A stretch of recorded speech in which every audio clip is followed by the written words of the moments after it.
morning. Welcome to new live stream YouTube channel. Not only YouTube channel, but we start upload a lot of things related to Charles Neidich and then me, Ayako Shima, and about a clarinet. Many things that we're thinking to do. Welcome, and I hope first of all enjoy the view from my apartment. The other side. Oops. Working pretty well now. So look at the beautiful the autumn leaves. Actually, we're enjoying that. A beautiful day, but it's a little windy. Max is having a little problem to take pictures because it's so windy. I don't want to break his camera. But before Charlie comes, I would like to announce the my things, which is I will have my the little recital at the Juilliard December 4 at 5:30 p.m. Uh, uh, which will be the live stream. We're gonna put the link on the comment place, and well, 5:30 New York Times. I don't know where you're from, but if you have a time, I would like to watch my recital, which is I programmed all women's composers pieces. I just let you know what the program is. I will play the Clara Schumann Romances for Violin and Piano.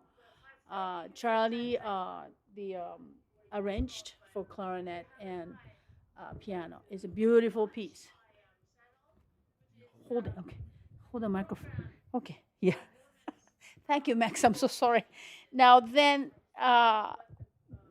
we are. I will playing with a wonderful pianist, Mohammed Sham. Then after that, I'm gonna do Keiko Fujie, which is a wonderful Japanese composer my age, and she composed in 2009 for really showed very nice clarinet solo piece, which will be a world premiere. I'm very proud of that. So I will play solo piece, and we're gonna play duet with Charlie, which is Ursula Mamluk composed. Basically, we Charlie and I premiered 2010, and this piece is composed in 2009. It's a duet called Aphorisms. Is that called two? Aphorisms two. Six movements piece. This is wonderful piece. That's a wonderful composer, Arthur Mamluk. Then the end I play Dorothy wrote more Night Fantasy for clarinet and piano. Uh, this is also a very interesting, wonderful piece. I really enjoyed to play with Mohammed. It is kind of feeling of the improvisation, then but it's a very nice second movement, rhythmical. It's great. So I hope. Actually, if you live in New York, you can attend to the Juilliard at 5:30. Now they open for the public, and you need to do some process, of course. But you can see my concert live stream. I will put the link in this YouTube comments part, and then I hope I will see you or you see me some point. In the meantime, Charles should be here in the minute. Thank you so much. I'll see you about very soon.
So, ooh.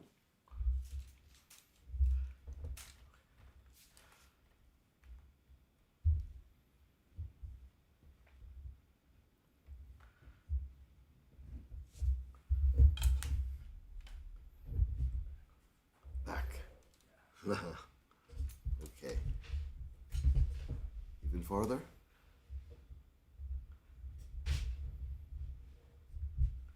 Great. So, welcome, all of you diehards who've not quite yet given up on me. And I'm still here and now experimenting with what we all hope will be an upgrade and to our little endeavor, which seems to keep going without particular stops. So we're welcome to YouTube.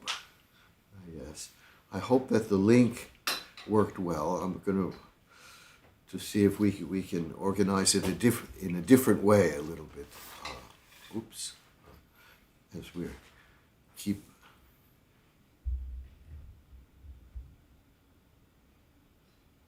Yeah, okay. We keep tweaking our settings here in our.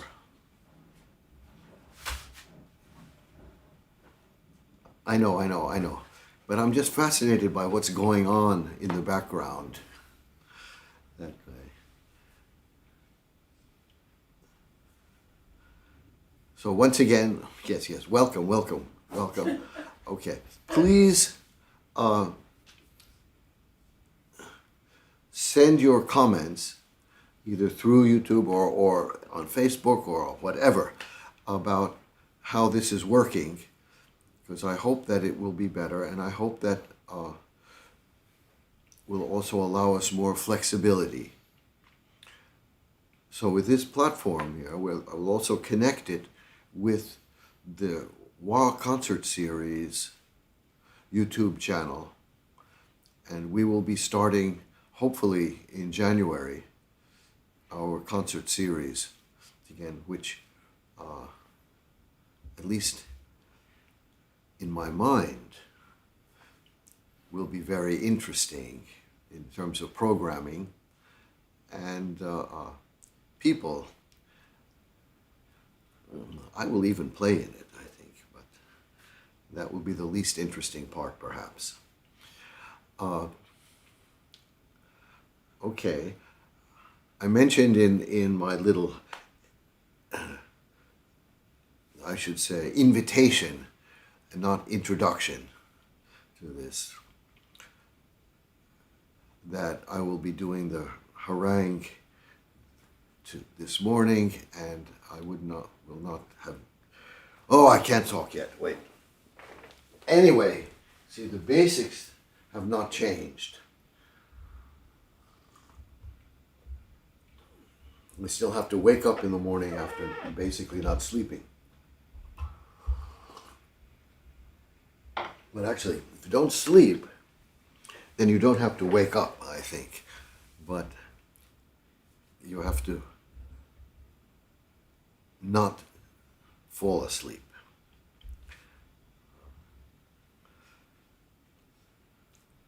There was a very famous episode a long time ago where I did momentarily fall asleep in a concert, but I will not talk about that. Some of you may have heard about it or even have remembered when it happened.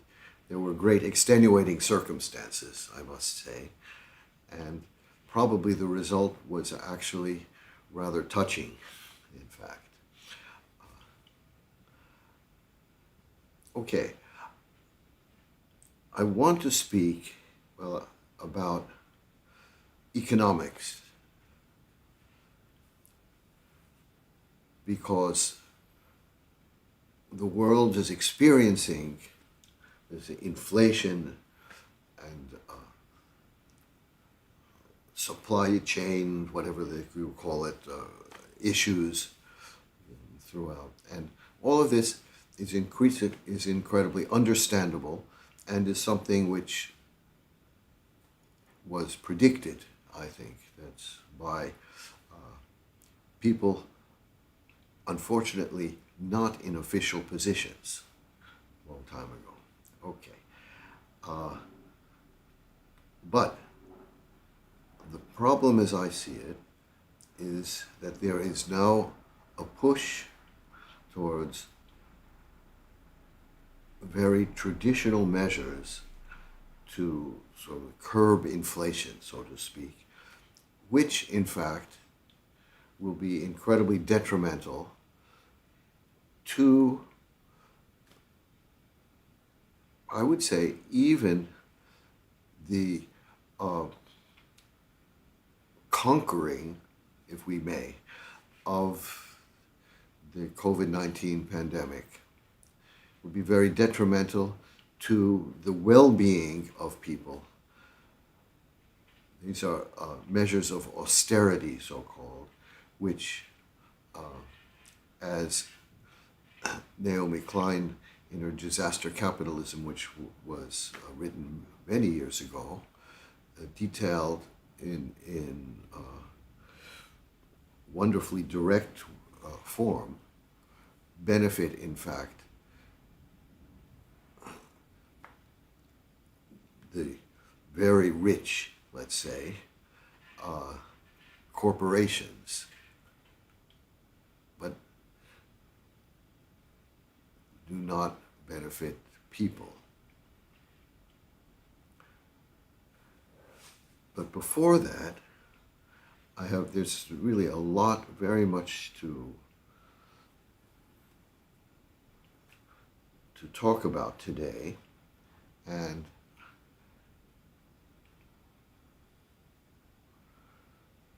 there have been several interesting articles.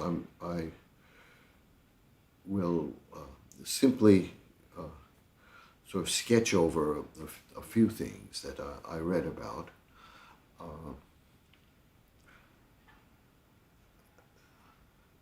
Of course, there's been all this controversy over the starting, the genesis, I should say, of the coronavirus, whether it began as an experiment in the lab or as a problem in the scientific establishment in Wuhan of a lack of even we could even call it sanitation, whatever, or did it actually jump from an animal, perhaps a bat, perhaps a pangolin, whatever, to people? Now, most recently, there's been an article by the University of Arizona evolutionary virologist. I always get tongue-tied with all these big words, though I know too many big words. This is his name is Michael Warobey, which I'm sure I'm pronouncing incorrectly, and I apologize for that in advance. But I'm sure I'm going to make many incorrect pronunciations during this live stream experiment, as I would say, on YouTube. Now, Michael Warobey or something, this is always a problem of when I just read in text, of course, without actually hearing the name. And, he's a specialist in the origins of viral epidemics. And this article, of course, and I think will never be possible to answer all the questions of the pandemic's origins. But he now believes, he wanted, before making a conclusion, this is earlier, he wanted to actually investigate in more detail the possibilities of a leak from a laboratory. And he actually now believes that it was because of a jump from an animal, and this is what he mentioned in very, very briefly, I would say. He suggests that it was in fact spread to humans from a market in Wuhan where wild and also domestically farmed animals were sold and butchered.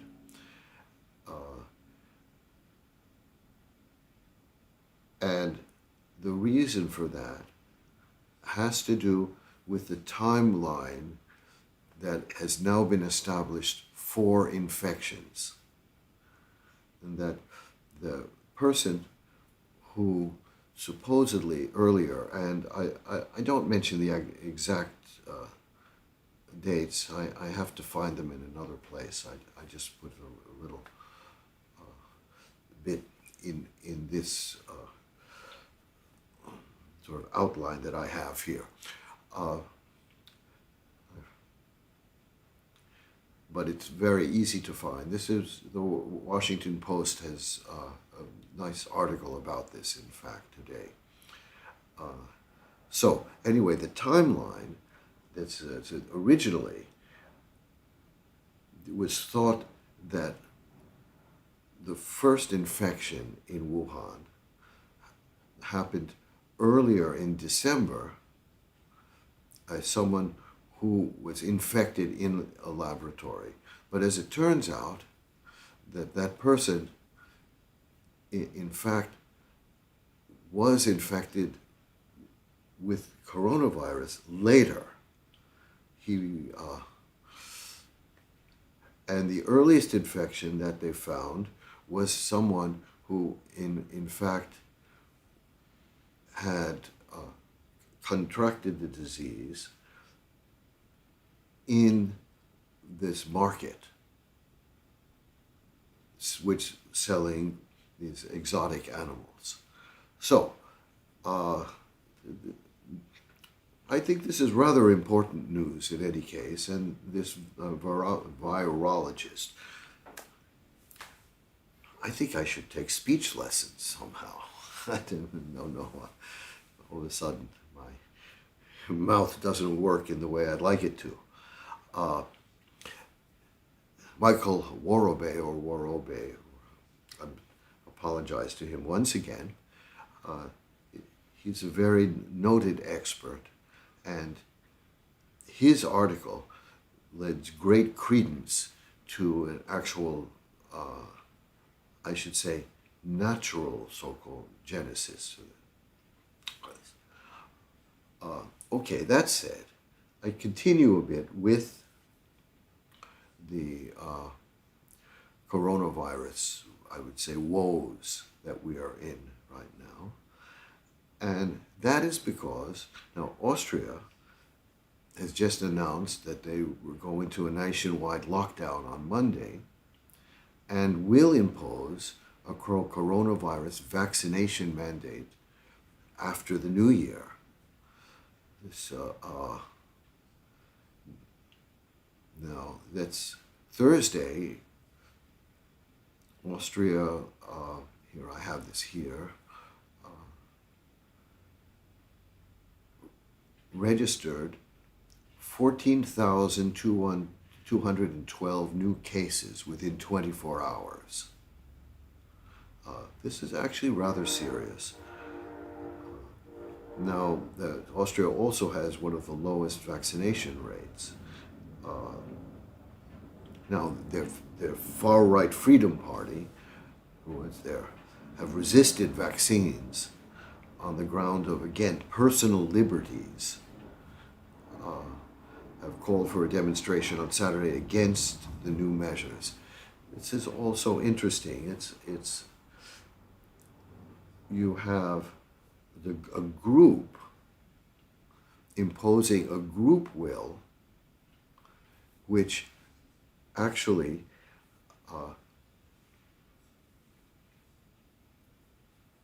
is dangerous for a wider group on the basis of individual so-called freedom. So the group which is trying to impose its will disavows the fact that it's an actual group. So it's just that's the only thing that counts are individuals, not groups, but yet it is a group. Do you understand what I'm saying? Yeah, I think that this kind of logical dilemma just feeds into the mouths of demagogues, in fact. That, so once again, you have these buzzwords, these cultural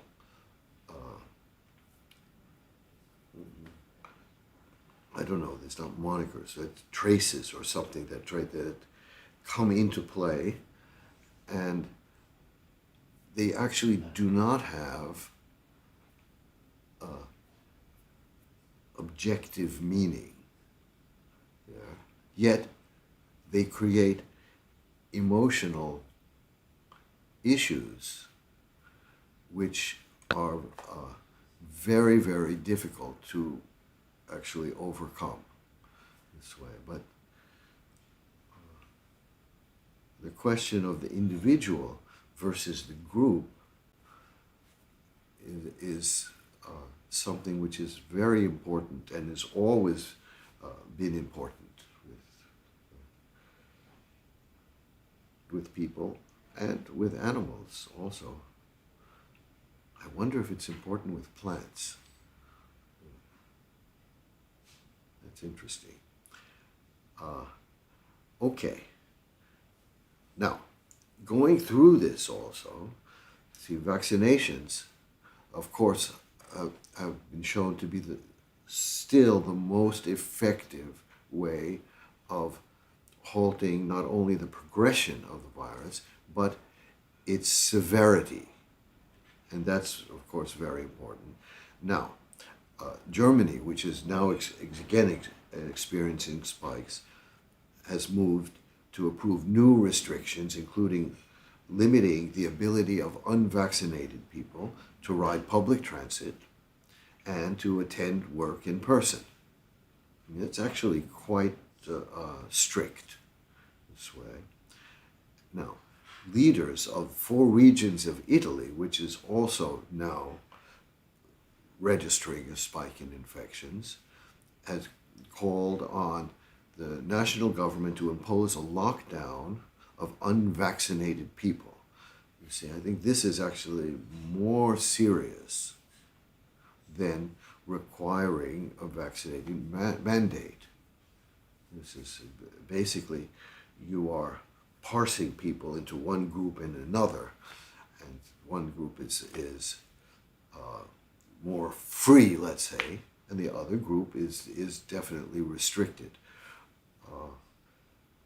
I think they hope that will sort of push people to become vaccinated.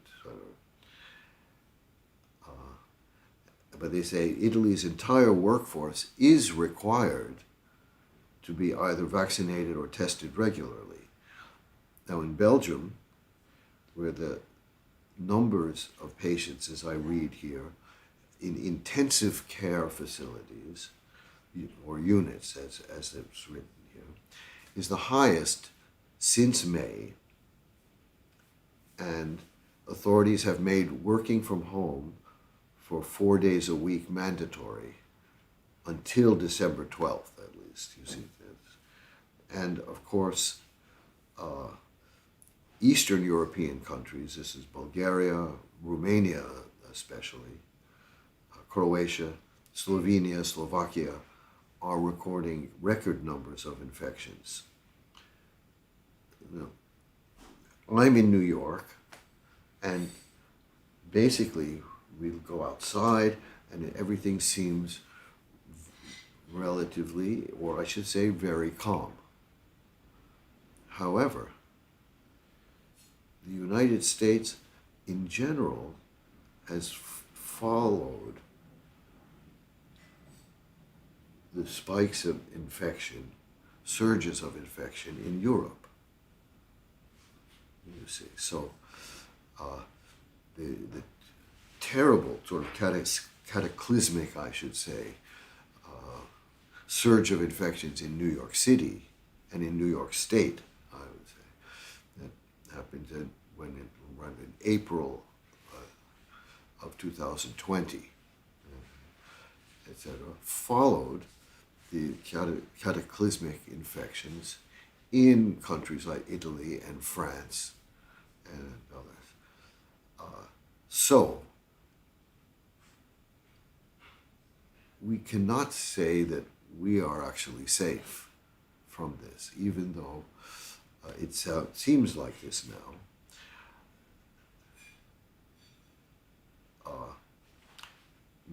But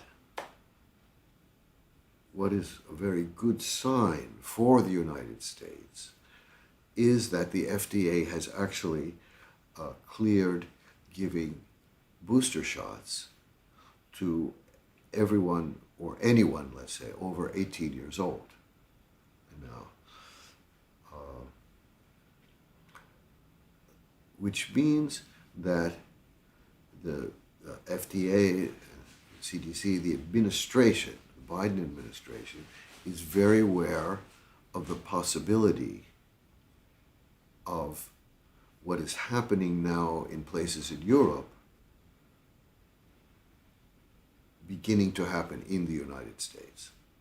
So this is taking steps to alleviate that, also taking steps to purchase large quantities. It's actually not large enough at all of,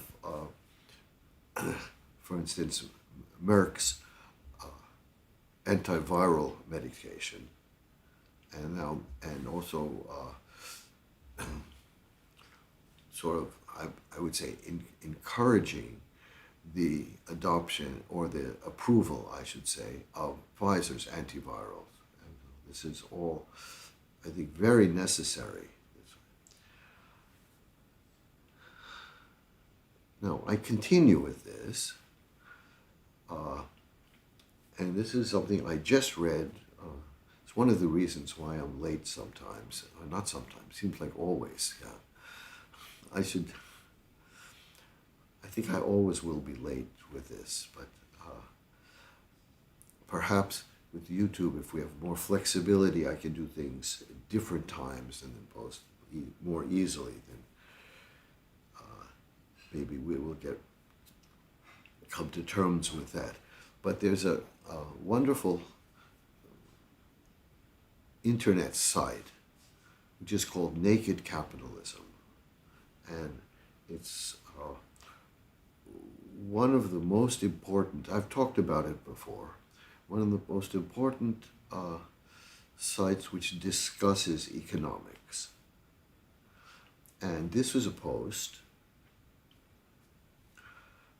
just today I read about as they say, a new, radically different COVID variant getting footholds in the world as media and officials remain complacent.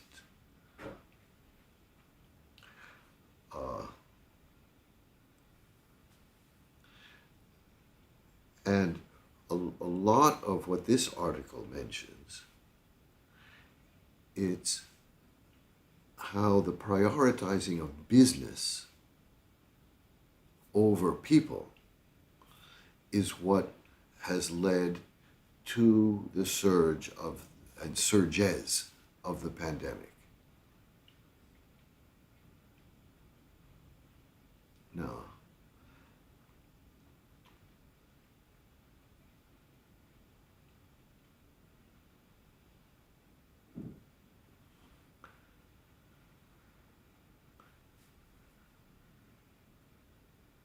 Yeah. And so what this does detail the second generation Delta variant.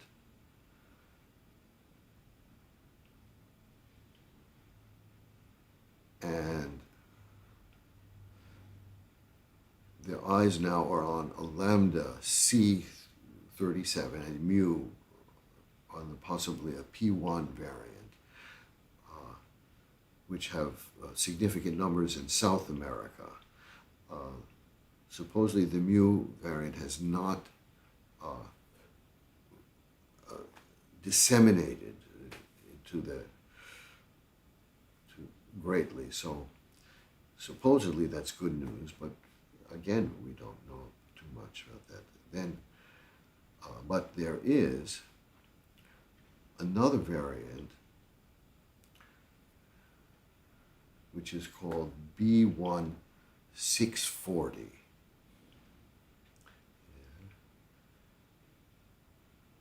And that is, as they put there are three scenarios, as this article mentions. That's a second generation Delta variant is one. Then second generation variant from other lineages that have not actually taken over the world as the Delta variant has. Three is something new. And this has actually come from Africa right now. And this is the B1640 variant, which is something new apparently.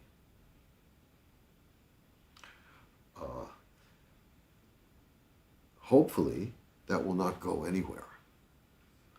But it's not something we know about. And I personally hope that even though the press is completely mute about things like this, that in fact you do have scientists worried and studying about it. That's so in this article, this is actually by one of these scientists. I won't mention names.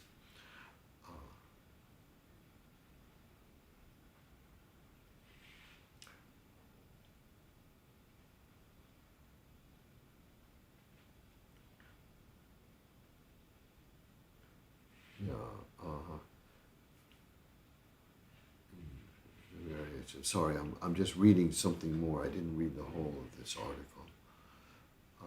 Well, I think this is enough about this. This is this new variant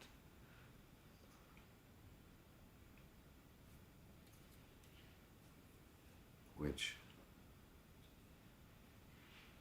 here, let me just show you here. This is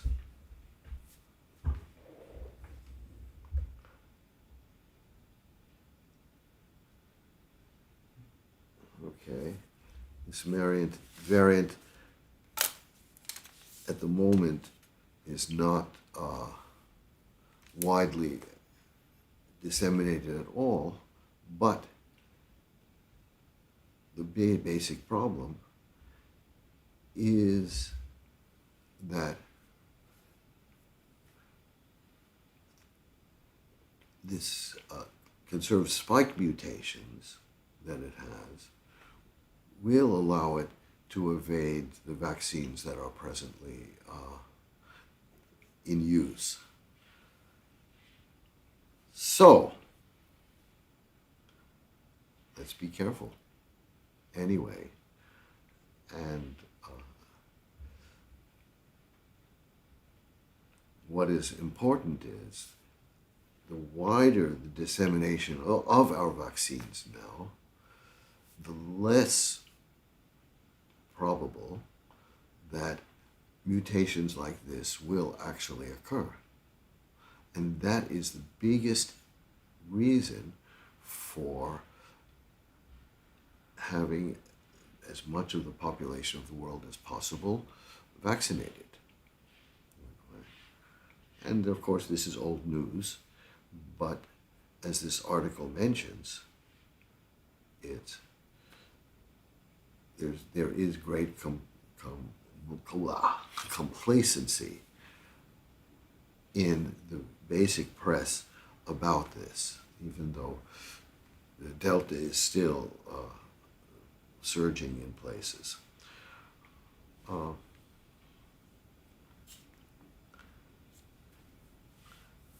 Now,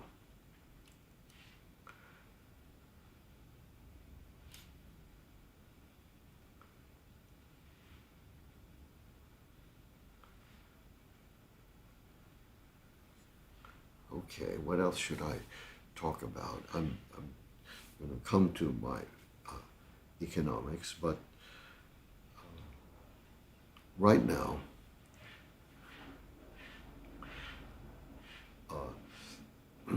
our Build It Better bill was passed.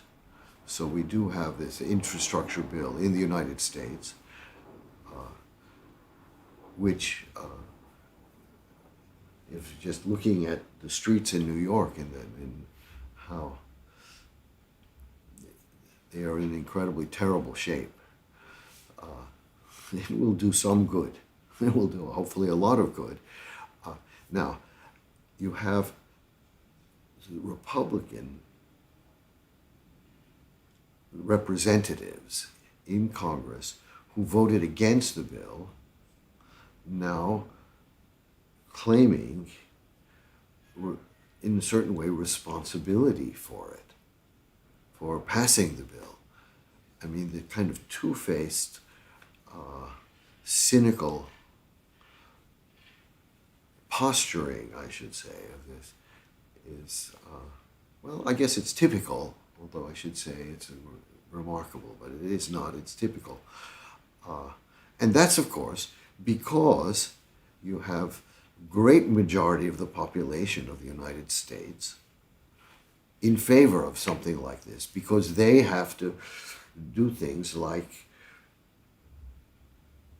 travel on these roads which are in terrible shape. Now, it's not only roads, it's many different things.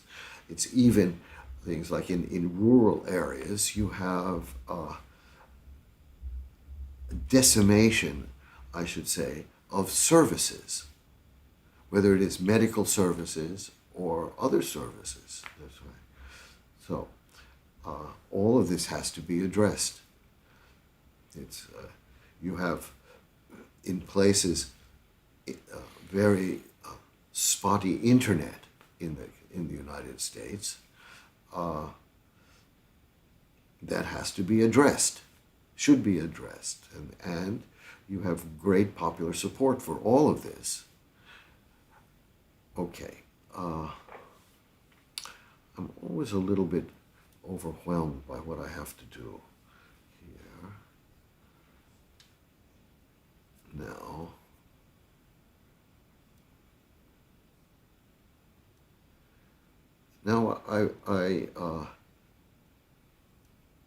first I mentioned something which is really very, very upsetting. This is the House Republican Gosar, who posted this Twitter little cartoon of him killing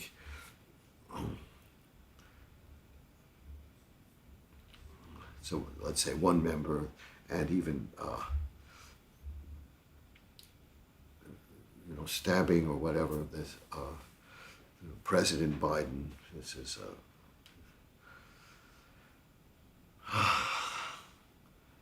and he was censured in and yet the Republicans, with only two exceptions, either voted against this or actually abstained from voting. They're just somehow afraid of voting, and many of the Republicans, in fact, congratulated Gosar on this. And the minority leader, Kevin McCarthy, for instance, he called this resolution an abuse of power. And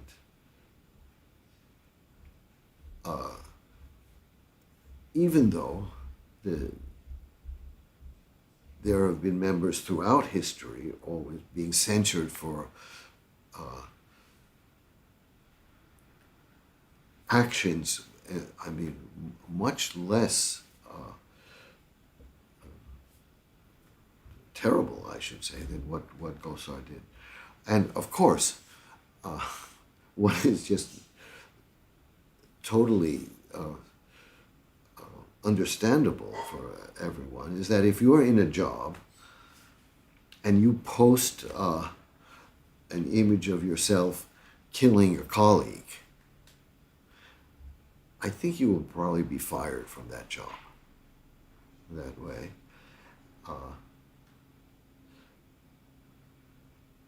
But this is big issue here, because what you have in this country is an increasing acceptance, not exception, but acceptance of, I should say, the value of violence.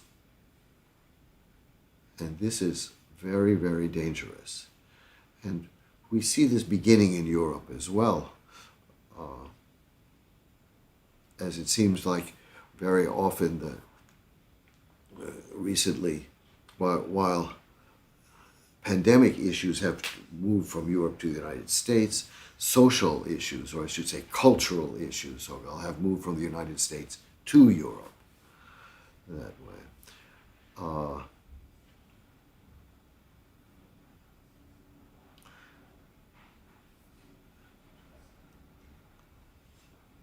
Now, but there is a difference between what is happening now in the defense of Gosar with the defense of the rioters of January 6th. Now, of course, that was not simply a Twitter post. So that's a very different kind of thing. However, at that time, that the defense was that people were upset and they were defending their rights, etc., etc. Now, here, there's no kind of defense like that. They're just saying, wow, what he did was no problem with this. This is okay. And this is part of a progression of the deepening acceptance of the idea of violence, of the idea of the usefulness of violence. Now there's an organization called Turning Point USA, which is devoted to promoting right-wing values on campuses in universities. Last month spoke at the founder, whose name was Charlie Kirk. I don't like that first name. But he spoke in Idaho last month, and the audience applauded when one member of the audience asked, when could he start killing Democrats? And he said, when do we get to use the guns? How many elections are they going to steal before we kill these people? As if this lie about stolen elections keeps on having traction. It's amazing. Now, Kirk denounced the question only because he said that, if we start talking like that, we are actually playing into democratic hands. that they will realize that we are actually mobilizing against them. That's if we talk. So we shouldn't talk like that. He did not denounce the question on principle. He did not denounce the possibility of actually doing that. And he agreed, he said, we are living under fascism. Again, this is a word which has totally lost its meaning. But spurs people to great emotional angst, in a way. That's right. So we have fascism, socialism, communism, that way. Liberalism, even. It doesn't matter. But they are all now devoid of meaning. Meaning. Now, at the same time, though, we have this $1 trillion bipartisan infrastructure bill, which was signed into law. And what we find now is that the completion of, for instance, in the little town of Birmingham, Alabama. It's not a very small town, I should say, actually. It's one of the largest metropolitan areas in the country. Well, it's a little town compared to some other places in the world. But completing this northern beltway, this is a belt line around the city, will benefit the entire region, as I said, and the completion of the road will create more than $2 billion in 10 years and can create at least 14,000 jobs, for instance. You see, so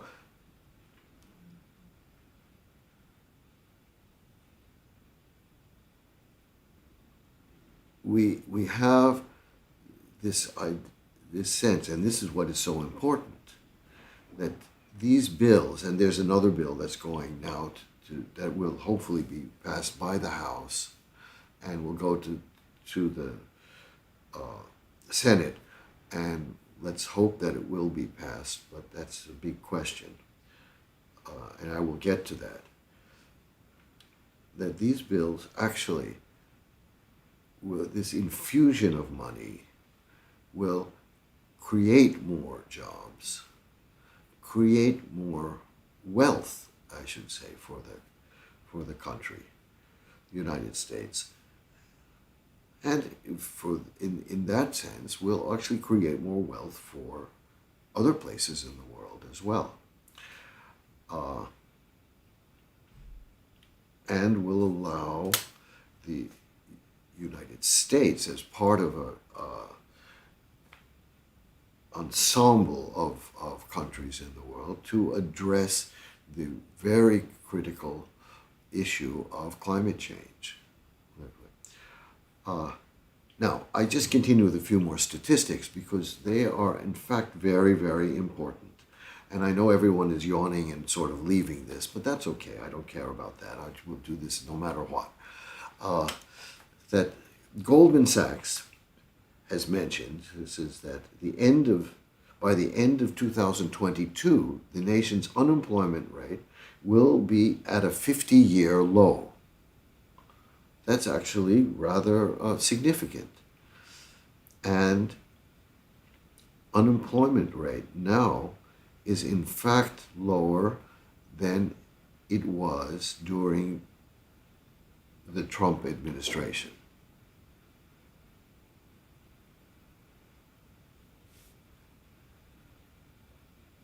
So,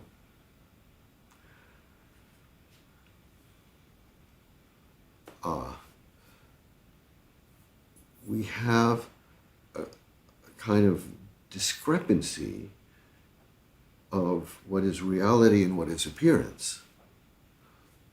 And the big issue is inflation, which is not something that we should take incredibly lightly.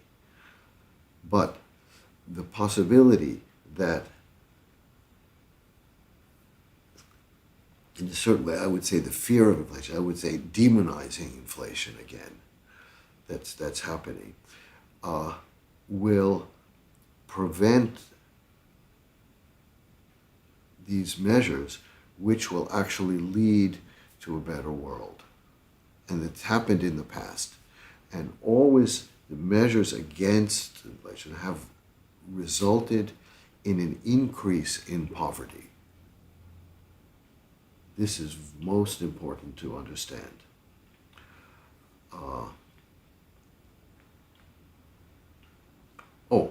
I have to just say one thing. Stop it. I don't know why this even... Sorry. I turn off all my phone, but the phone still rings on this. I don't... maybe someone can tell me how to turn that off too. Without... I don't want to simply, cancel all internet here because I can use certain things. But anyway, that's not very important. Okay.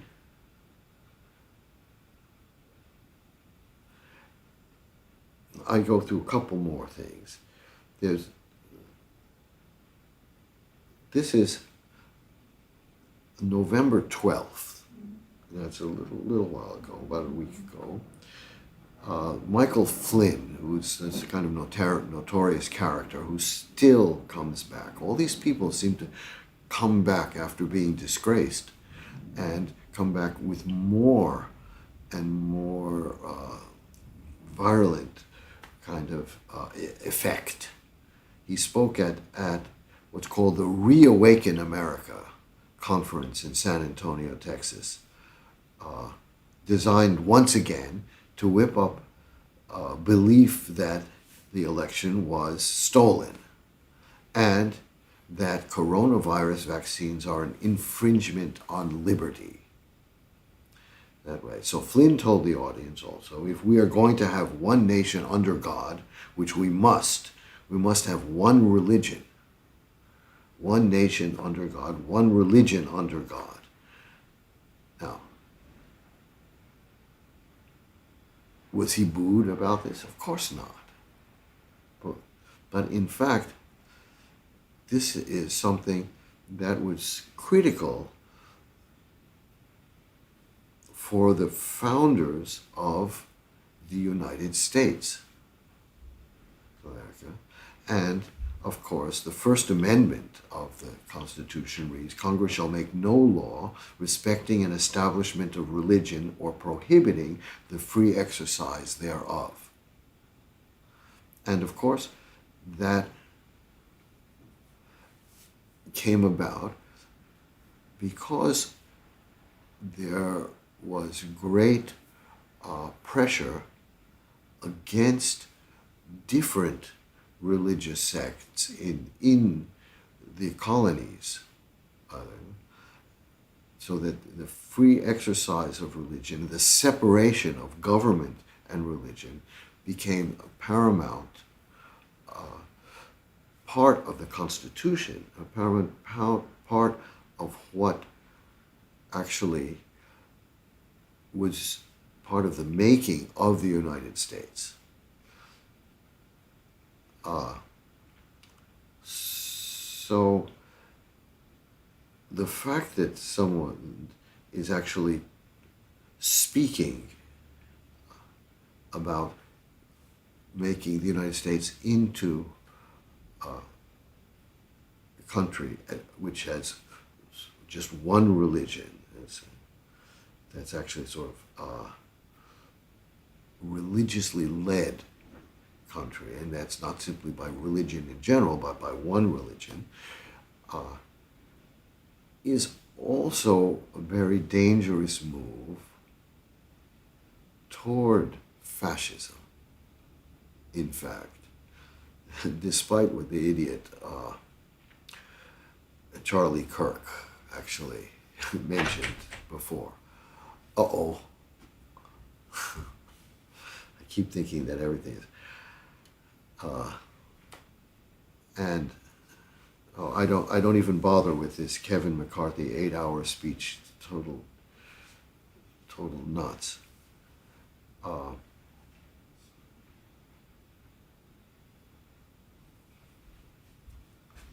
Just talk a little bit more about vaccines, because it's in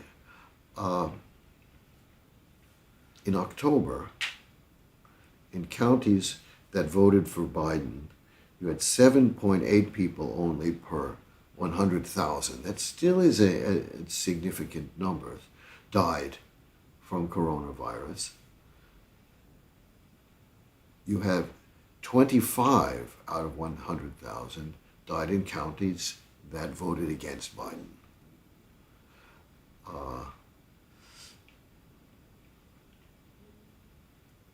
Hopefully, all of these death rates will keep going down as more people become vaccinated and these antiviral drugs come about. But what is most important is that, I mean, it's difficult to discuss things like this in a certain way, but what we can call the death gap between, very simply, Democrats and Republicans only emerged as the Republicans became convinced that taking measures against the virus were infractions against their liberty.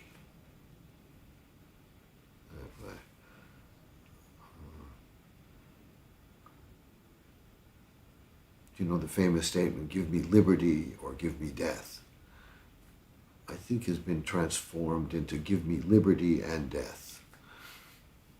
I don't know. It's just, this is absurd. Yeah. Okay. So I go back now. I'm very sorry. I keep doing this, and I will talk a little bit about music, I have to say, but I want to talk a bit about economics, because of what I see that we are really on a kind of tipping point where we can either overcome things or we can go back to old ways of thinking and, in fact, make life much worse.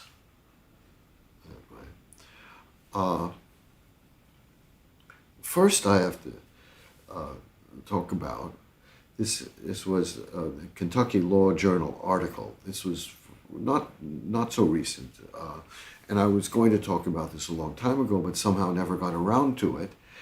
And there are it's basically a dialogue between two economists. That's why one was Rohan Gray, who is an adherent of what I also am an adherent to, which is called modern monetary theory. And the other one is Neil Buchanan, who is another economist here. That's right. Okay, now, the interesting thing about this, now Neil Buchanan, I mentioned, this has to do with the whole problem of the budget ceiling, or debt ceiling, I should say, of the United States government, which always, of course, is exceeded, and then the government has to approve a higher limit. This is this kind of nonsense, which I've talked about earlier, but can have very serious repercussions if, in fact, Congress does not approve the debt, the new debt ceiling. Okay, And I also already mentioned how that is the debt ceiling has been used as a political football because the ceiling has to do with prior debt, not with money which will become a debt. So the debt ceiling that was being tossed around, this issue, and we have this basic temporary solution, which is going to last through December only, and then we'll see it happen again, has to do, in fact, with the debt which the previous administration, right, sort of collected, we should say. Okay, now, anyway, so we had this issue of this minting, having the federal mint to mint a coin, let's say a platinum coin. It doesn't even have to be platinum, just platinum sounds good. You know, I would have preferred a lead coin myself, I thought. But with $1 trillion value. And what the government could do is simply use that and take part of that $1 trillion value to finance the so-called debt that there were. Okay. Now, this Neil Buchanan was an opponent of minting this coin, and the reason why, as he mentioned, was because minting the coin is tantamount to pulling back the curtain on the entirely ephemeral nature of money and finance itself. This is something that he continued, I should say. I keep reading from his article. A monetary system simply cannot work if people do not collectively take a leap of faith. We accept currency or precious metals which have no inherent use value because we think that other people will accept them in turn. This is the basis of money, of course. And it allowed what I could call, in a certain way, barter at a distance. So rather than having something that's in fact you need, and as I mentioned, when I was in studying in Moscow, we did have money, but money was actually in a certain way useless that way, unless it was hard currency, which was illegal for Russians at that time to possess. So, although there was money, what was important was what you had which someone else wanted, and what the other person had that you wanted. So you could go to a store with money, but sort of in the bag we'll have something here.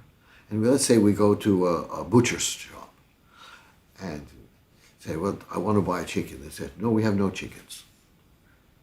There are no chickens. Well, you know, I have these rubles. I can buy this chicken. They said, no, we don't have any. Then you take out of the bag and sort of put it on there. Let's say, batteries for your portable radio. I have. They said, oh, okay. And that person takes out the chicken and gives it to you. You see. So what you had was you had this monetary system which was useless in a certain sense, but you had a barter economy, in fact, there. Okay, so I continue with this. Now, this group delusion, in other words, that we accept that money has value, this group delusion allows us to say that money is money.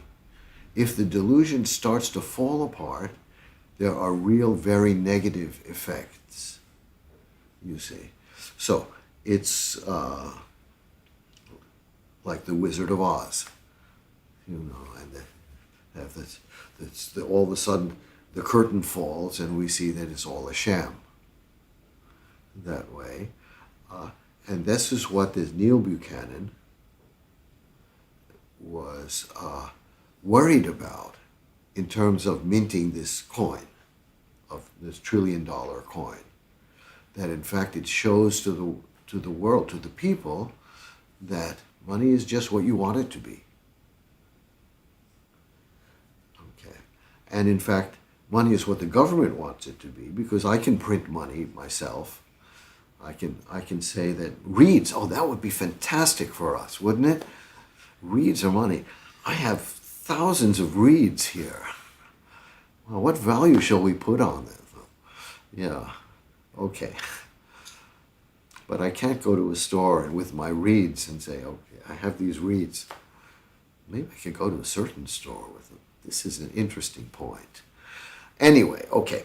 So, but the problem is that reeds actually have real value.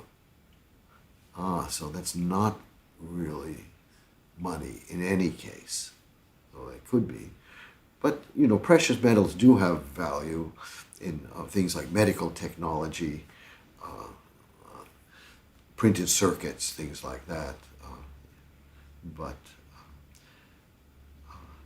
anyway, okay. Now, this Rowan Gray, this is this article, which is this discussion between the two, argues in this article that money is not simply a confidence gain, which depends on people just trusting other people. Money has value, he said, simply, and this is what modern monetary theory states very clearly. It simply has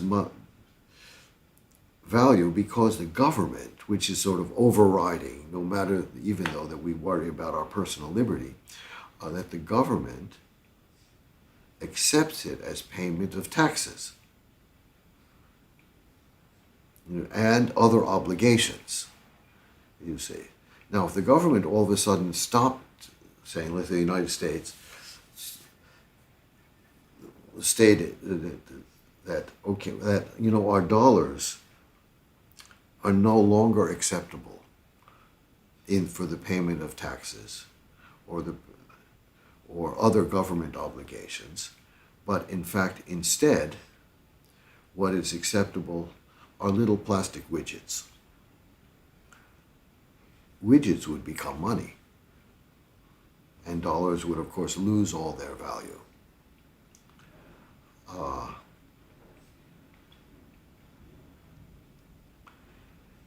And so Gray argues that minting the $1 trillion coin would be a public teaching moment, showing that in fact what it is, in fact, is a government coercion that creates the value of money itself. Now, this is something, we go back in time and we see then here, I'll go,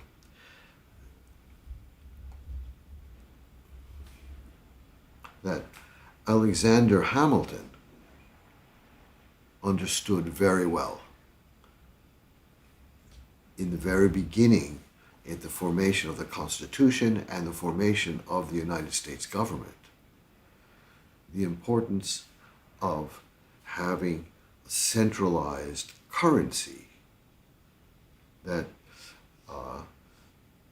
and that actually led to, I would say, not the establishment of the United States, to its ability to continue as a country and to develop its economy, for better or for worse, whatever. And of course, they had great opposition from people like Thomas Jefferson and people like Madison, who believed that the establishment of a central bank in that way would be a great infringement on liberty that way. This again, we come back to that, and I'm going to show you. This is what I'm reading right now. It's very, it's a nice book. I like this very much. Sort of Fears of a Setting Sun. I'll discuss this at a later date. Or this is Dennis Rasmussen.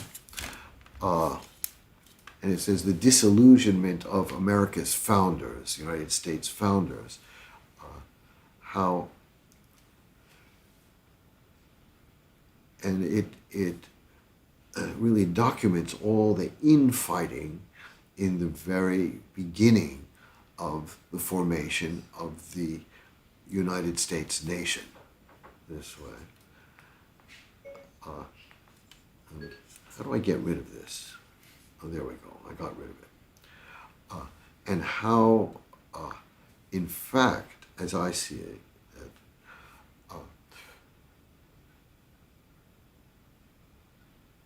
reading about this puts the lie to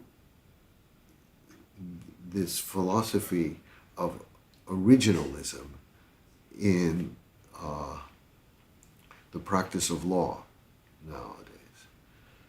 Is to see how opinions were very skewed in one way or another, and how none of the founders of the United States believed that the Constitution was in fact an ideal document.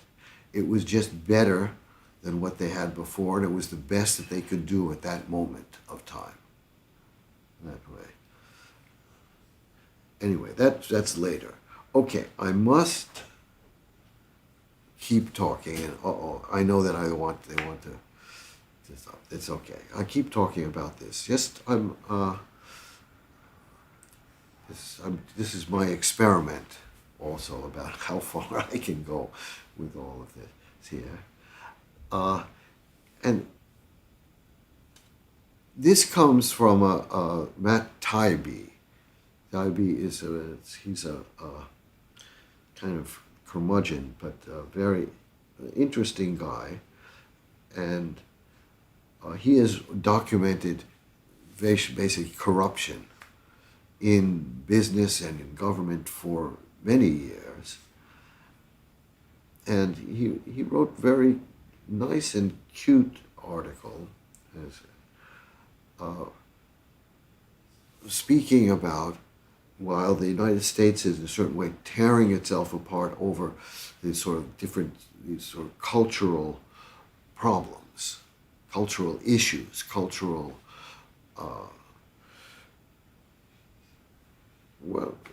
whatever, different things. I can't even think of the word right now.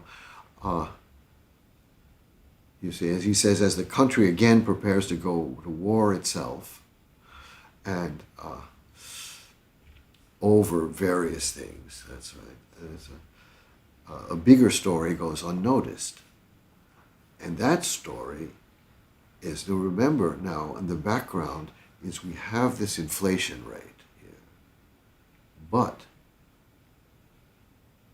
that companies in the Standard & Poor 500 rankings were set in the third quarter of 2021 to post a net profit of 12.9%. This is the second highest result since the firm, as S&P 500, were tracking the number, since they began tracking in 2008. The only better result of that, the best result, was the second quarter of 2021, where the net profits were 13.1% overall. Now, he says these results, this is Taibbi talking, track with the true great story of the pandemic era, which, not so mysteriously, hasn't made the news much. While Americans have been tearing each other's faces off over issues like race and vaccination policy, what we have is the massive widening of our already obscene wealth gap. So we have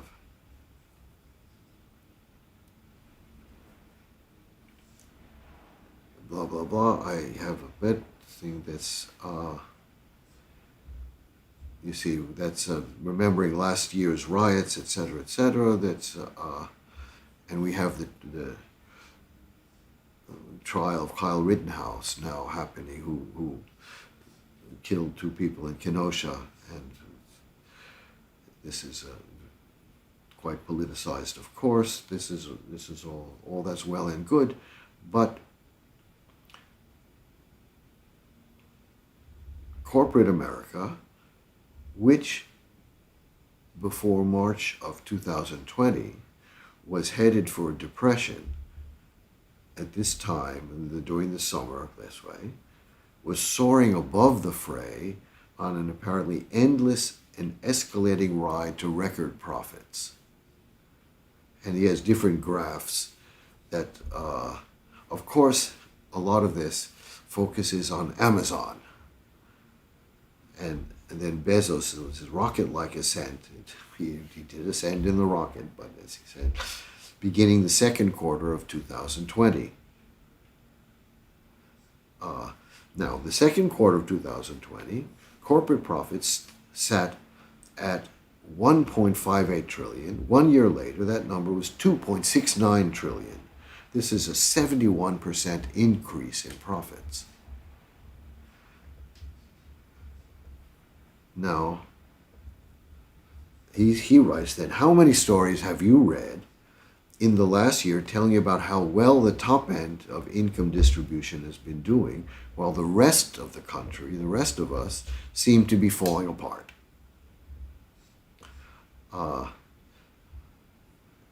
Now, he said, compared with how often pundits rage about insurrection, how regularly did you hear that billionaire wealth has risen 70% since the pandemic began? How much did you hear about last year's accelerated payments to defense contractors, who immediately, you see, now these contractors pour their rescue cash into a buyback orgy,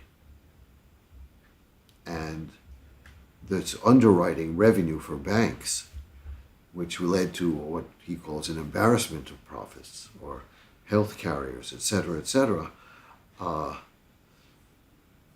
So, what he states, and this is of critical importance not only to the United States, because we see this not only here. You see, it's again the prioritizing of business, which you can actually say in a certain way has led to these spikes in Europe, for instance, now, and hopefully we will control them in the United States, but it's not, and of course did lead to the big explosion of the pandemic. That's right. This prioritizing of business here. Now we have this huge inflation.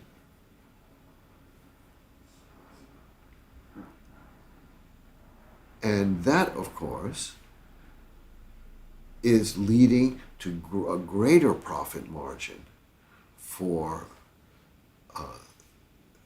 many companies. Of course, that profit margin, they say that this inflation is wage related. In other words, people want higher wages, and they also got this stimulus, so they're going out and buying more stuff, and so they're just terrible. All these people who have a little bit more money and are trying to actually, make their lives a tiny bit better. That's the problem, and that's why we have this inflation happening. But no, in fact, you have this insane kind of spike in corporate profits. Now, if they would take a 2% reduction in this, we would have probably a decent reduction in inflation.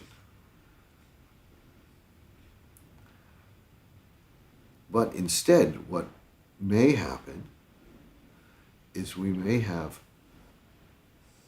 a rise, I would say a pullback of measures, of fiscal measures to benefit people. Okay? And perhaps a rise in interest rates, et cetera, which will actually benefit, of course, only the very top of the economy and will result in a lowering of living standards for majority of people. Okay, and as a sort of postlude to all of this, I talk about why we as musicians have to be very concerned about that. Because when things like this happen, we as musicians will actually suffer more, because then music becomes not an essential service, but a kind of simply a plaything for the very rich, let's say, who can say, oh, I don't feel like it. You see. A contraction of infrastructure also will result also in a contraction, even a greater contraction, and it has been contracting, of local musical venues and events that are not the sort of very high profile, let's say, not celebrity based, which are also very good, but they have nothing to do with the vast musical endeavor that we are in fact. Okay. Now, what should I talk about? I will move now to music, I guess. Well, I'm sort of on an economic roll. I can do more on that subject, but I don't. And I go back just a little bit to this list of. Oh, I'm sorry. I had to talk about a couple more things. This is kind of interesting, I have to say. This is totally different. Two things, actually three things. Yeah. One thing has to do with cats. And I say that because so many people, I've been allergic to cats, I must confess. But I don't hate them. But so many people are tremendous cat lovers, including my spouse and others. And as it turns out, cats, domestic cats, that's what I should say, as here, this is in a journal Science, I got this, and it was originally published in the journal Plus One, which I don't really know about. This is a doctoral student at Kyoto University, who is, of course, a cat lover, had made several studies about this and found that cats create mental maps that track where their owners, I don't know if they even believe that they're their owners, they're their companions, let's say, I think probably cats think that people are their companions. That where they are located through their ability to hear directed sound. So even without visual cues, they know within their the confines of a house or apartment where their well, I should still say owners are, and whether they are not there at all. So they are very aware. That's, I think, is kind of interesting. So this ability, it's a kind of use of sort of sonar, way, was previously unknown in cats, but it's rather interesting. Okay, two more little things, which I have to find to make sure that I don't. Let's see if I have this down here. Oh, it's not this. Sorry, I'm always disorganized now. If I ever. Let's see, I think here I did different things. Oh, I wanted to also talk about, yeah, something else. Oh gosh, there's even more. Sorry. Before I continue this, I will, uh-oh, what happened? I don't know. I have to mention that justice has been served in the United States, and this is the two false imprisonments. Uh-oh. I'm hearing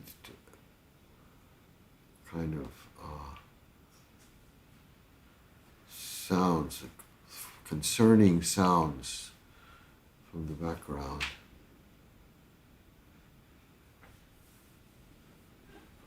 Is it, what's that? Is it okay? I'm sorry. Well, anyway, the Malcolm X, who was, no, not yet.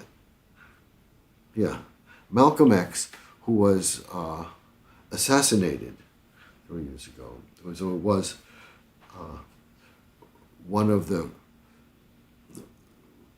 very important people in the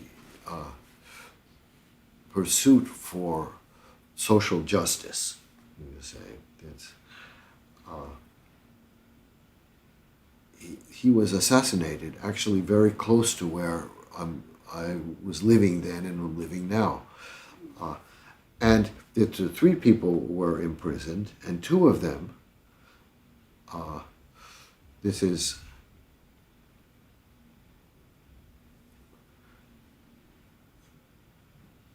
Here, well, I should just say this is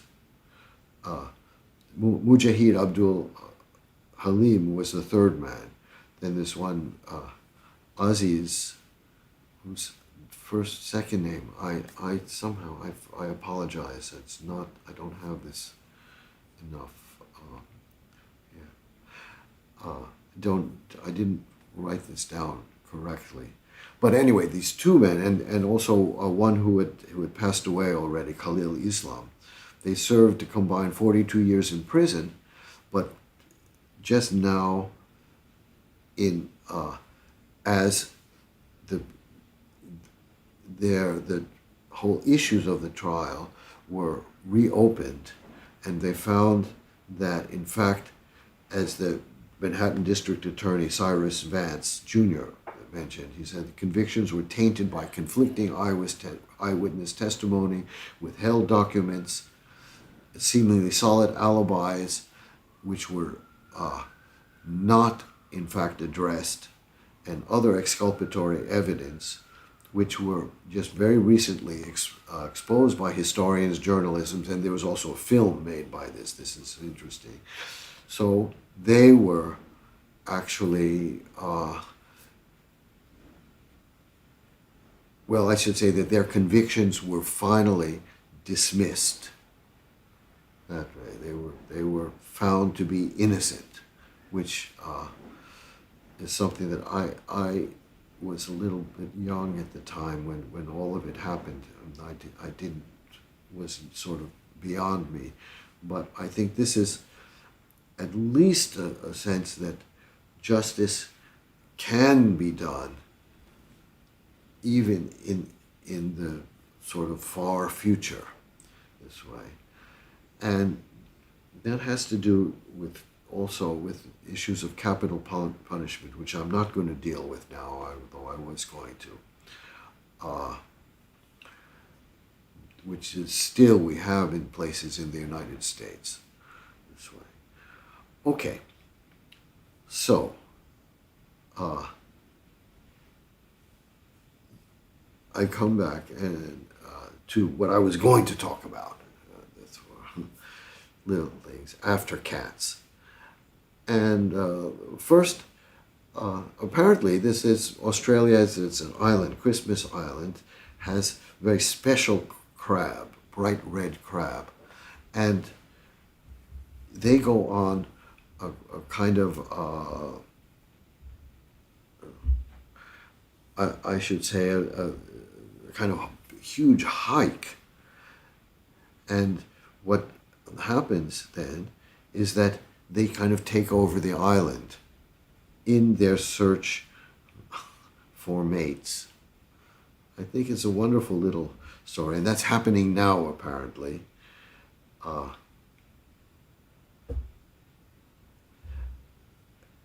So officials have built bridges and underpasses to help these creatures move around, and have actually closed roads and sections of the island down to allow them to move. That's very, very cute and very touching in its own way. Okay, it's enough of that. Now I come to something a little more sinister. Okay. Now researchers at an artificial intelligence lab in Seattle called the Allen Institute for AI have unveiled a new technology which is designed to make moral judgments. That's right. Now, the thing is that they call it Delphi. That's after the religious oracle consulted by ancient Greeks. You see, anyone could go to the Delphi website. I visited Delphi. Of course, it's a ruin and without the oracle there, oracles, and ask for an ethical decree. Now, what is so to me kind of comical about this. Now, this is also they found that it's making ethical decrees is a little more complicated than what they've figured in trying to do this to make a artificial intelligence kind of bot that will decide whether something is good or bad, to make moral judgments. That the interesting thing about the Delphic oracle is that the pronouncements were always very esoteric, so they could be taken in one way or another, you see. Now, so they never made a judgment which said, this is this. This is good, this is bad. So to actually label this new technology as Delphi, I think is very funny. Because what it means, if it really is Delphi, is that it will come up with pronouncements which actually have absolutely no value. And I'm sure that that's what will happen. But I'm afraid that maybe some people will take these pronouncements, which have no value, rather seriously. And there's one more thing, which if I can find it, I thought was the most fascinating bit. Yeah, here it is. This was something I wanted to talk about a while ago, but I just found out about that now. I mean, I realize that now. Here, let me see if I can find this. This is no, maybe I don't have it here. I thought I had it here. Wait. I'm so sorry, but I don't want to talk about it without reading because no, it's not here. It's something else.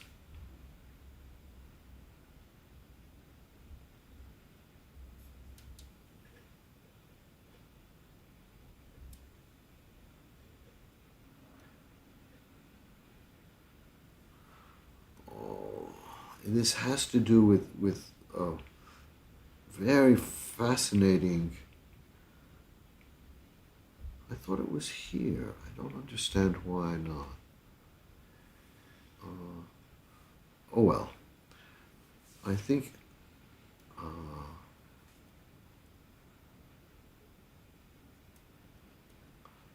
Sorry, but this is an experiment. So this is part of the experiment. So you can sign off, no problem with me, but no. Is it possible that I have it in another place which is not?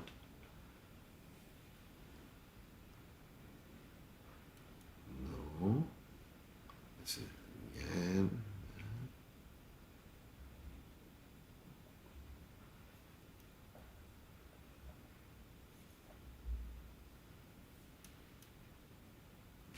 No.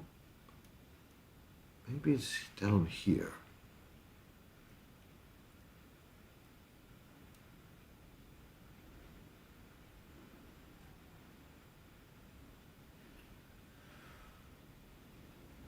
No. I'm very sorry. I can't find it. I'm so, I thought it had to be here. Wait. Maybe I'm just not seeing it.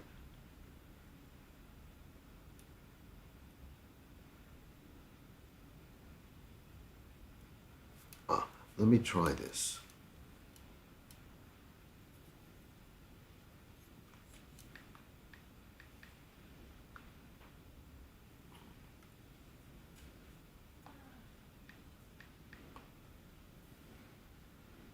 No, I don't find it. Okay.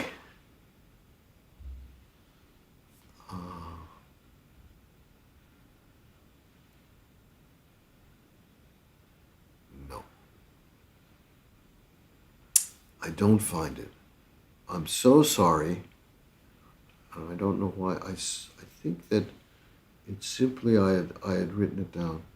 This has to do with the storing of memory and how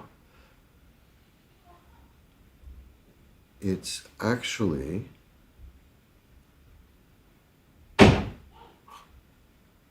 wow. Lots of things are happening. Okay, enough. I will come back to that another time. I think that's I have to find it. I apologize profusely for this because everything's just a mess in what I'm doing now, and I can't get it. But let me. I just want to do just a little bit here. See, no, I can't find anything because I wanted to find my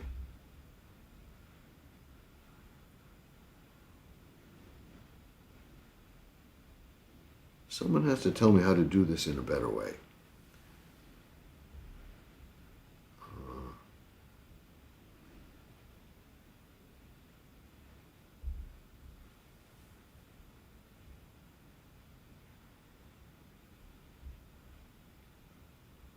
There, I finally found this at least. Okay, these are, I mean, I have this whole list of live stream suggestions from people, and I wanted to just deal with this one thing here, which has to do with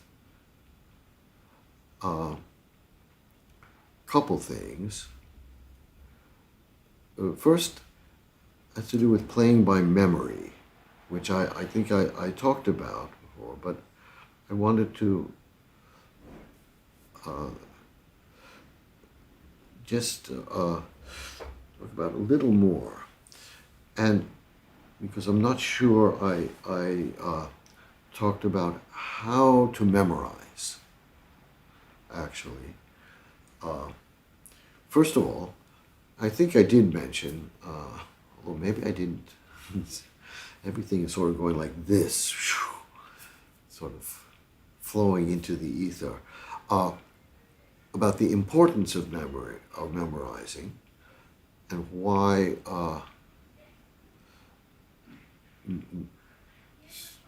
something happening there, more stuff, yeah.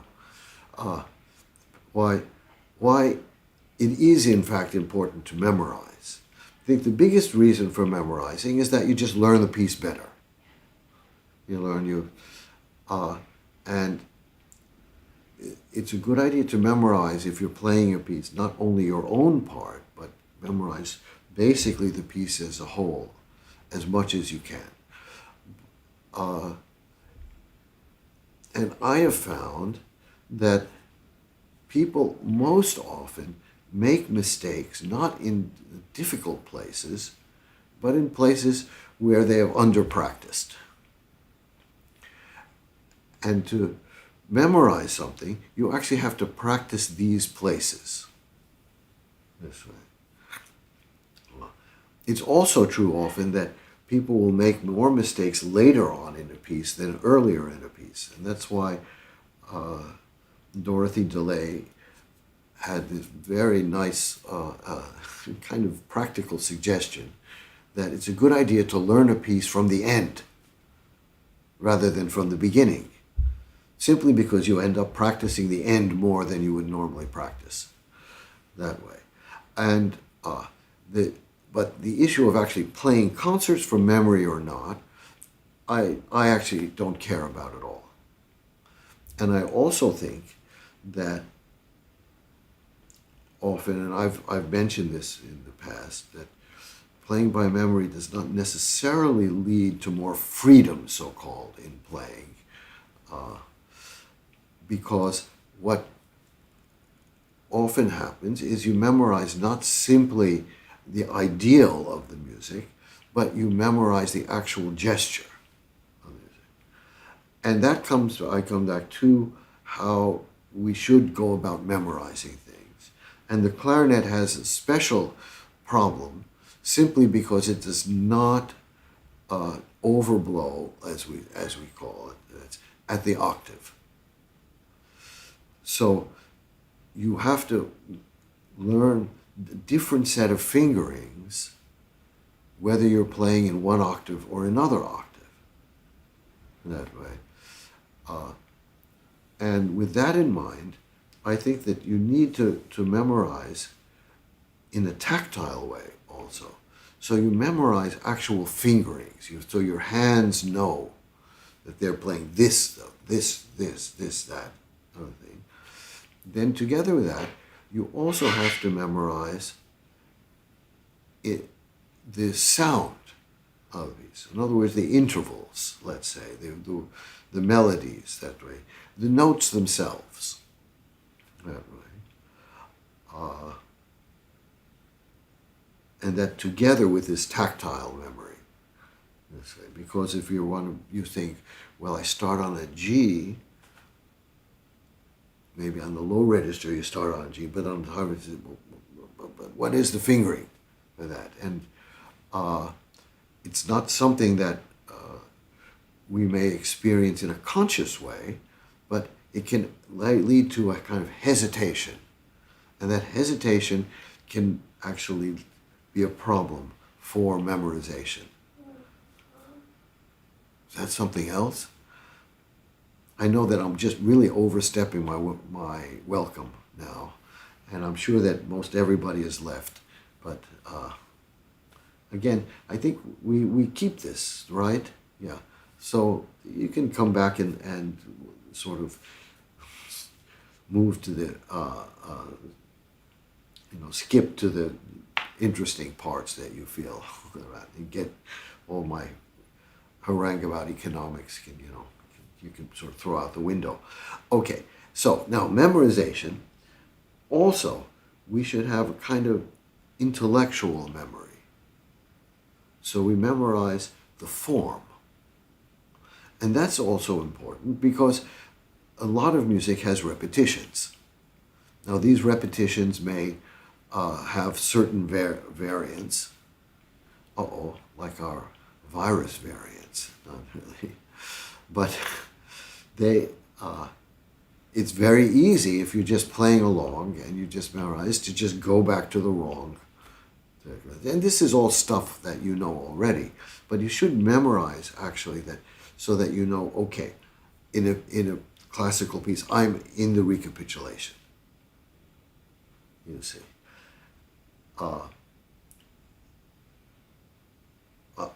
Ideally, you should memorize in a way so that you can write the piece down. You can actually write it. And that's interesting because I'm sure that most everyone in pieces, you can write certain parts, and certain parts become a kind of blank. You see, so those are the parts which you should concentrate on. And I go through all of this because I was a late bloomer for memorization. I spoke about this. And it's kind of trial by fire when I was studying in Moscow. But even then it took me a while because I didn't have the background in this. But I came to this myself about how finally I memorized. And then also what I found actually from times when I had memory slips in performance, what is very important is to memorize hooks, where you memorize, okay, this place, and it often will happen after a rest, because we don't play consistently without stopping in general with almost all pieces. So we memorize.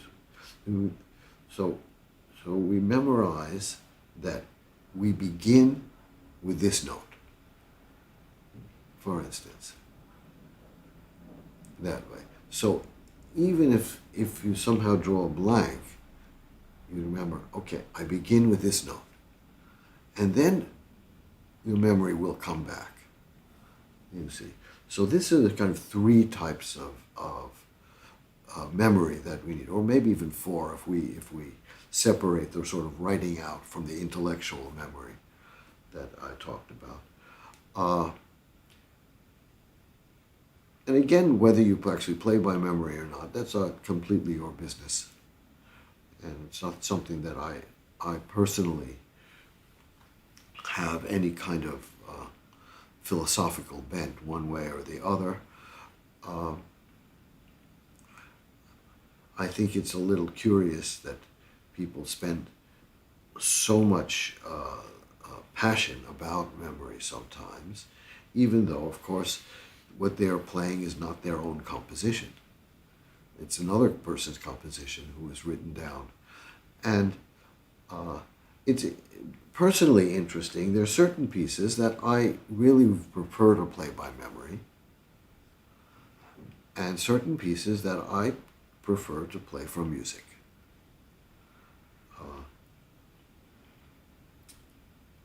I won't trouble you with actually enumerating these different pieces. if you're very interested, you can actually ask me personally, and I'll tell you which ones they are. But that's basically that.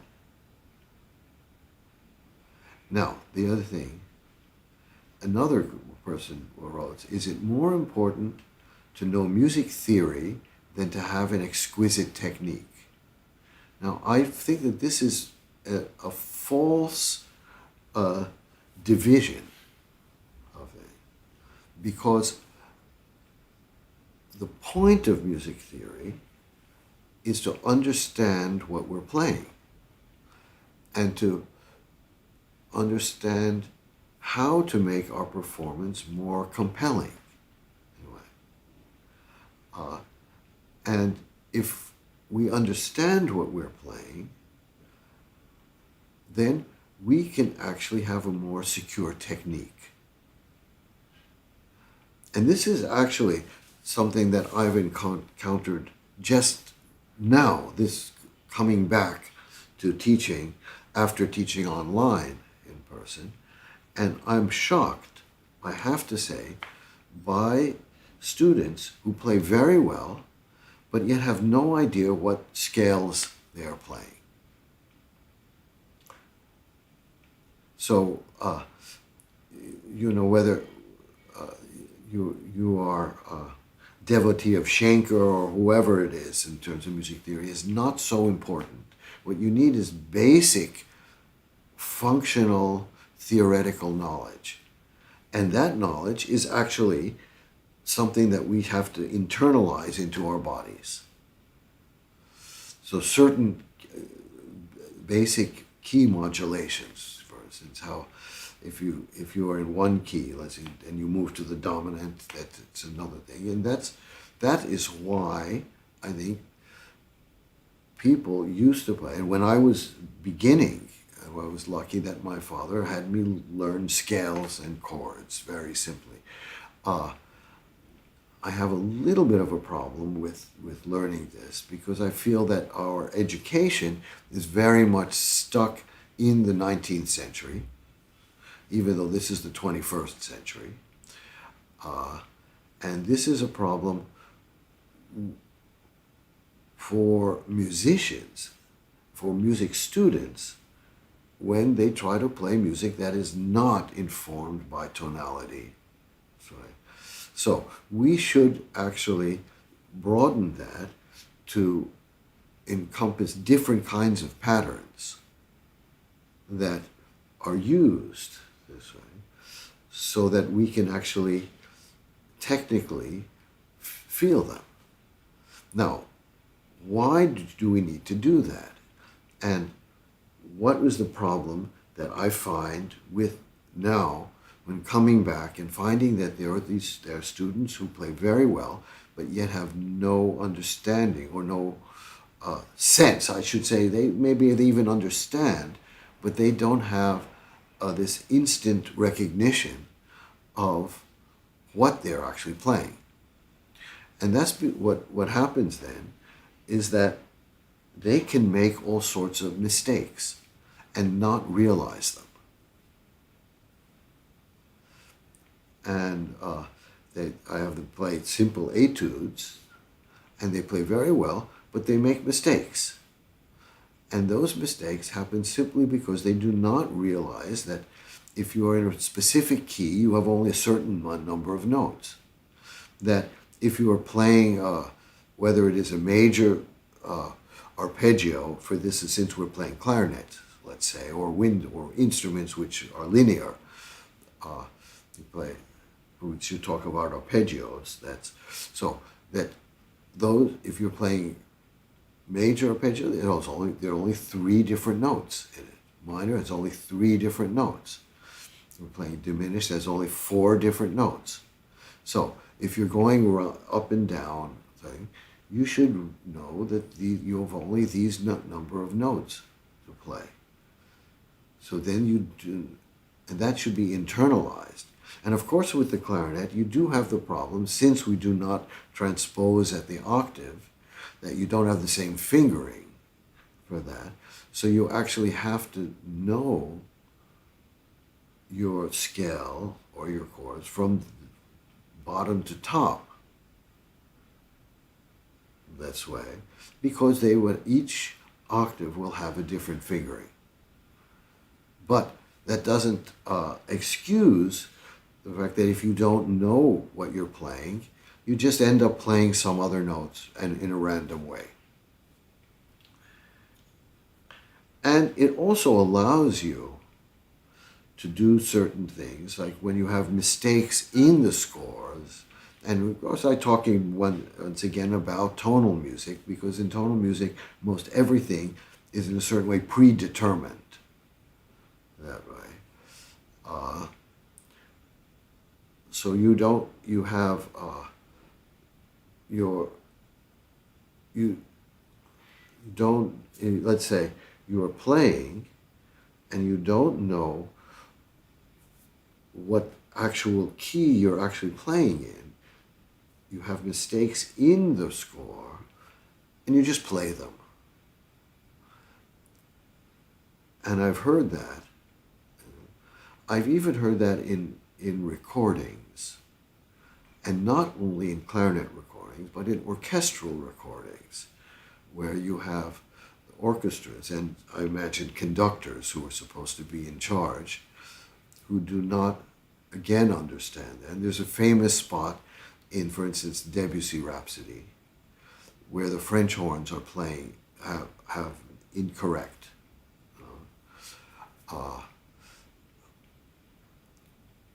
And there are recordings which actually have recorded this mistake, and it really sounds really awful. But it's there in the music, so people play it. Also, now, there's the case of the Strauss Second Sonatina that he wrote. This is one of the very last pieces that Richard Strauss wrote for his large wind ensemble. This way, it's also called the Happy Workshop, or it was published as the Symphony for Wind Instruments, Happy Workshop. And in that, I have found more than 130 mistakes in the publication. Now, one thing I did is I corrected them all for Boosey and Hawkes. I did not for Boosey and Hawkes. For a performance years ago, I did.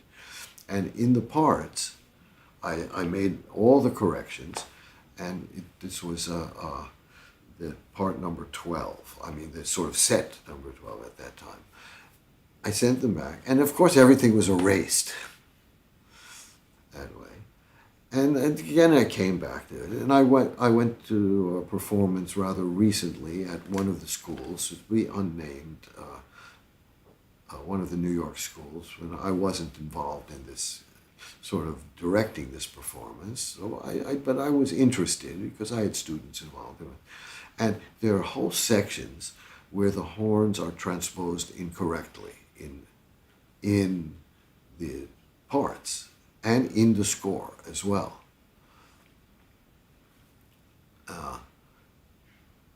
And they were just played the way they were, without being corrected. And of course it had this very weird kind of contemporary, ridiculous sound. But they were just there because they were there. But this all has to do with a lack of sort of basic theoretical knowledge. This is kind of old school theoretical knowledge, I would say, which perhaps cannot even be called theoretical knowledge, but sort of just practical knowledge. And I think for us, that is most important. And then for theoretical knowledge, you should know what note has more, in a certain way, emotional value than another. And in tonal music, that's often very, very easy to determine, because the sense of what an appoggiatura is, as opposed to a leading tone, is very clear this way. And we should understand what is that as opposed to that. And that will allow us to have what I call a more musical technique. You see. And I'm a big believer that, our fingers, uh, we're not like the octopus, which has 9 brains. So our fingers don't have their own brains, although sometimes you wonder. That's right, because you say, why didn't you go there? The finger can tell you, I didn't feel like it today. But I think if we understand what the passage is, we can actually play it more technically accurately. Okay? So, there is really no dichotomy or there's no sense that it's more important to have a technique or music theory. What you need is to have music theory which informs your technique. And then you can have an exquisite technique.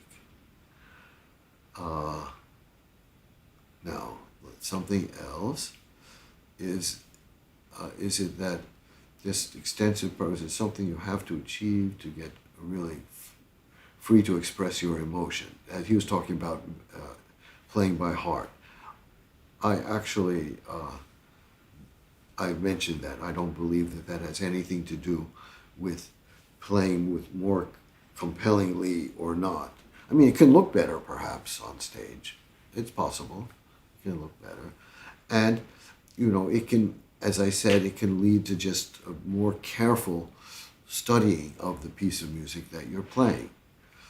But it does not necessarily, once again, I'm going back to memorization and technique. It does not make your technique actually better by itself, also. And it does not necessarily make you more free to express your emotion.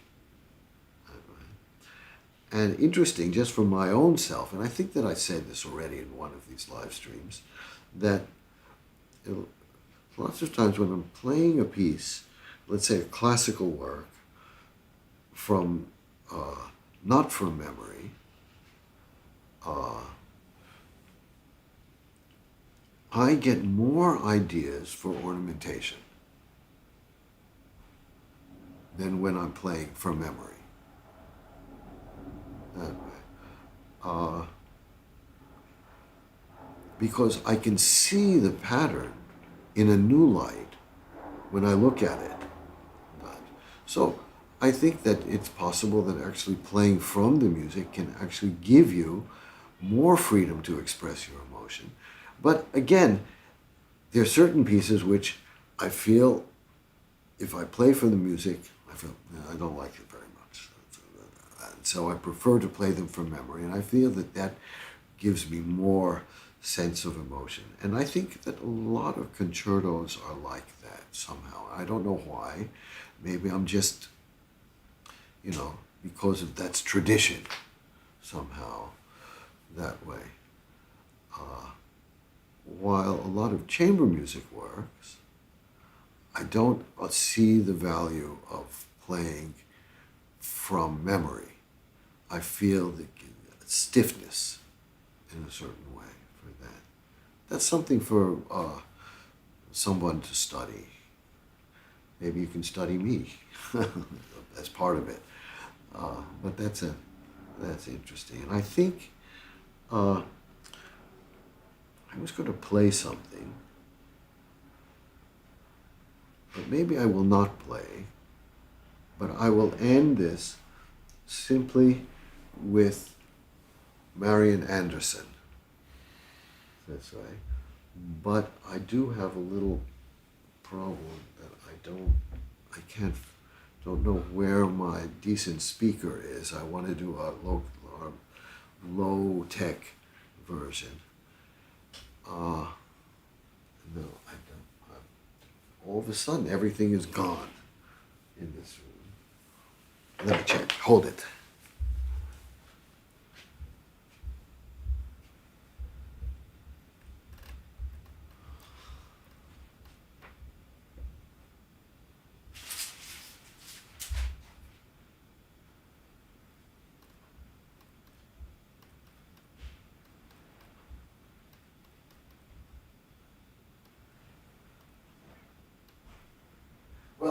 I'll just use the internal speaker, I think, and it's not going to sound so wonderful, but it will sound anyway.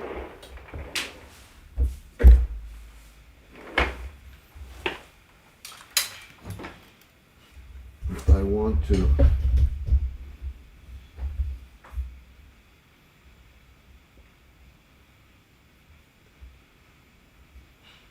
here.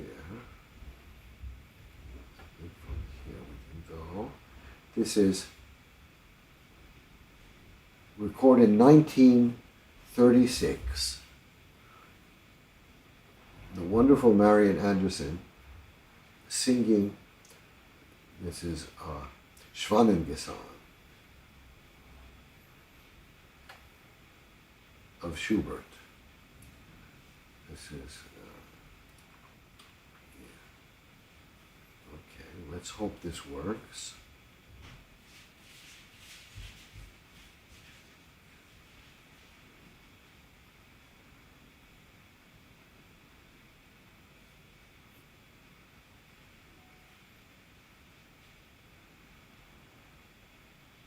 I know. Sorry. I'm starting again. Oh, I'm just ridiculous. Internal.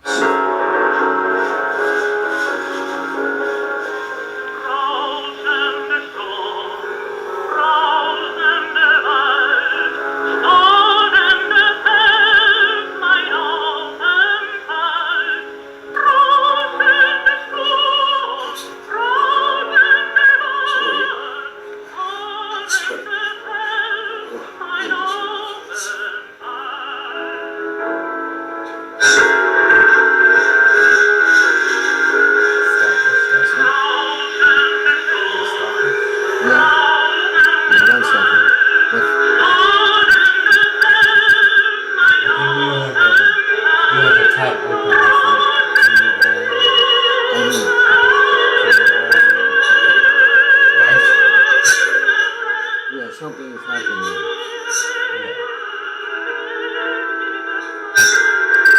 I'm sorry. Oh, it's so bad. Okay. So sorry. I stopped this, but it didn't work. Oh, it's two things at once happening, right? No, you had a tab opening for your own live stream somewhere. Really? Yeah. Where? That's why you're hearing the sound.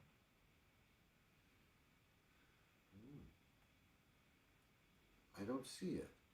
I don't see it either. Okay. Well, this is an experiment, which I don't see. This is ridiculous. Why? Where could it be? Well, anyway, I think we will, this has already gone on too long, so we will stop now. My apologies, but this is a work in progress, and we will find it out. I'm so sorry, but I don't understand why this was happening, because I don't find it anywhere.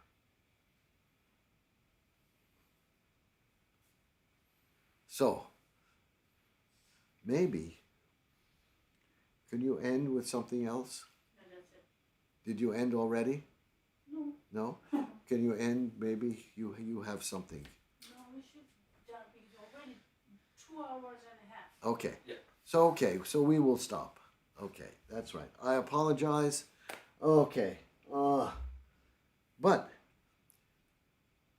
this is an experiment on YouTube, which went on a long time. And I promise that everything else will be more concise, more varied.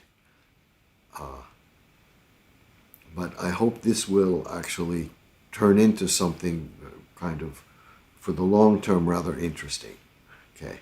So take care, everyone. My apologies again, and my apologies to Marian Anderson. It's a wonderful contralto, and I will broadcast her singing variety of Schubert songs and other things as well, because they're so wonderful. Okay, take care. Thank you. Sorry.